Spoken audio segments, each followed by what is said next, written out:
Hey, this is Jason. Give me 2 minutes and I'm going to show you something that not even guys with finance degrees understand. Then I'm going to show you something called the 4-quadrant model that hedge funds and private equity funds use to try to predict, actual future, right? So now, this is video 11 of 365, my journey from flipper to fund manager, right? Now, I'm gonna give you a story, and it's a fictional story in order to kind of, make this point, right? I get a call from my brother. My brother says he's gonna, invest in this kid, because the kid has a good idea, right? He tells me about the idea, and I'm hearing it, and I know that industry. I've been in that industry for 20 years, and I said, listen to my brother, this is not a good idea, right? This is the wrong time for that. All the market data shows that this is the wrong time. My brother says, listen, I don't care about the market data, right? Do you know who the kid's, uncle is? And I said, who's his uncle, right? He says, his uncle is Mr. Fancy Pants. And Mr. Fancy Pants has already agreed, right, to insure the investment. The investment is $10,000, right? And he says, give him 1%, which is, $100, right? And he'll guarantee his nephew's, $10,000 investment. So I said, all right, sounds good. But I'm telling you, what I feel about it.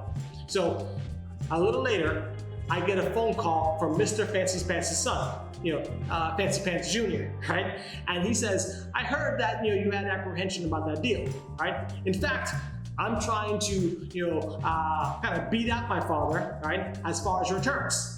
I'm willing to give you an even better deal than what my father gave your brother, right?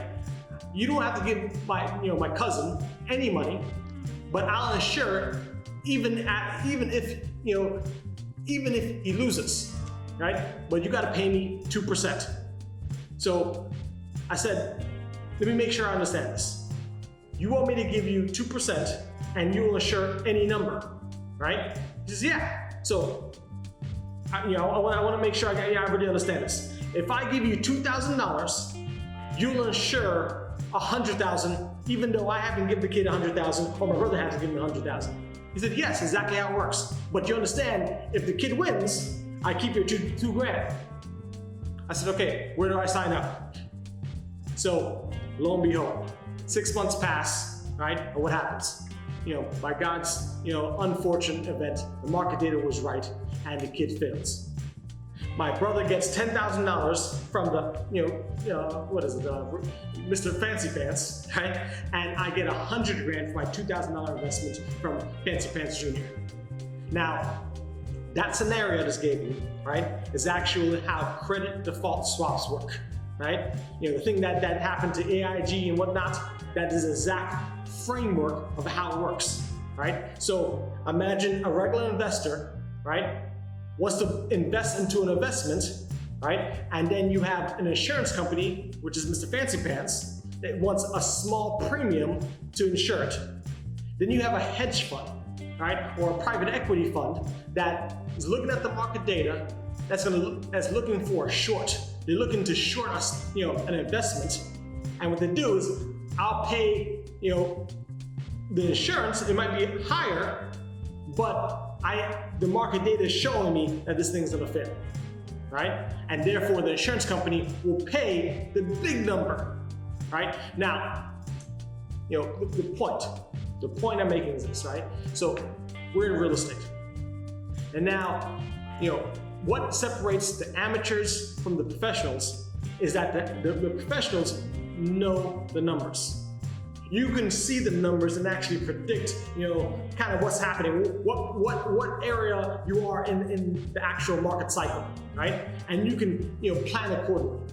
So the next thing I want to go over is something called the 4-quadrant model. This is a strategy that private equity funds, hedge funds, and real estate REITs use in order to kind of predict what they believe is going to happen in the market.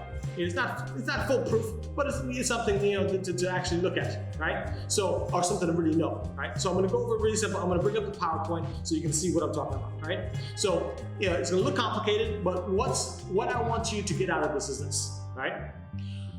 when one thing changes, it's going to affect more than other things, something else.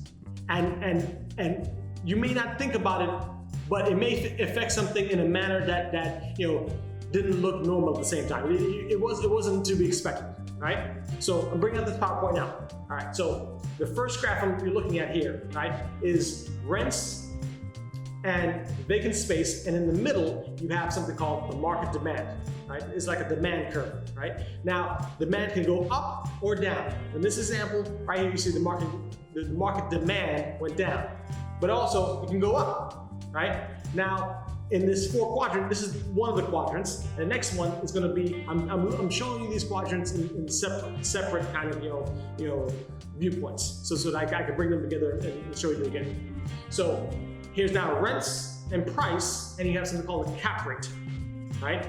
The cap rate, if it goes up, the values go down because they have an inverse relationship. Now, if the cap rate decreases, the values go up, right? Now, this is the amount of construction, the cost of construction, and the price. So now, we don't, on this particular graph, it doesn't start at 0, right? It starts above 0, purposely because there's always a cost, like a soft cost that you need in order to actually build. Now, the cost of construction could go down, right? Or it can go higher. Then finally, we have the amount of construction. The line in the middle is the actual supply, and then you have the vacant space. Now, I'm going to put them together so you can see this. All right? First one is rents, market demand, right, and vacant space. Now, on the same graph, I'm going to bring in rents.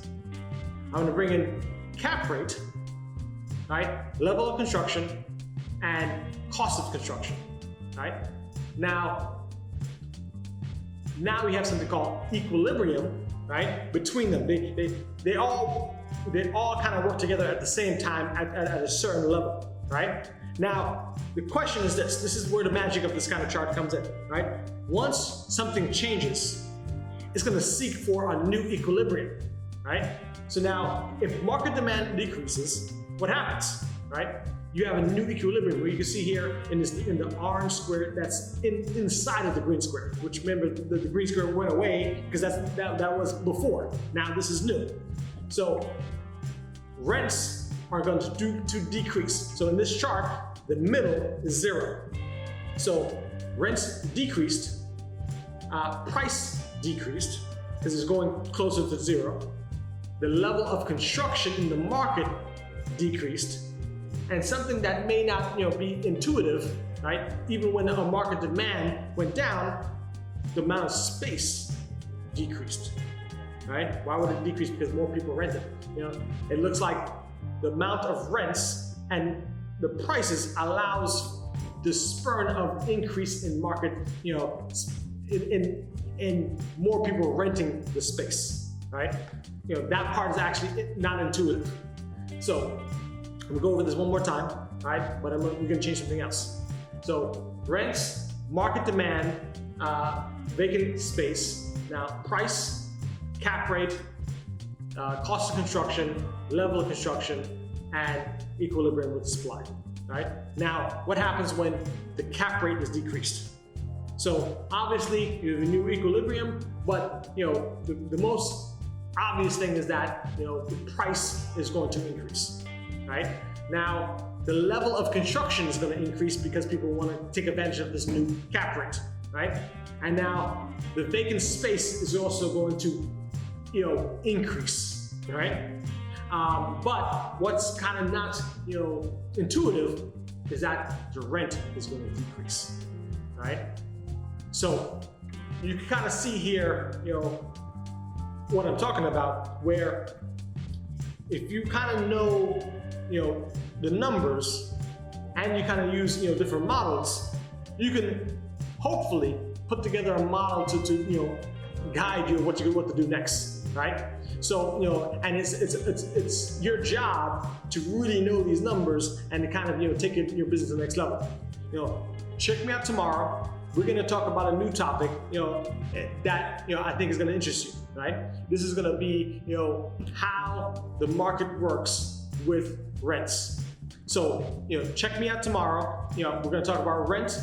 God bless, one love.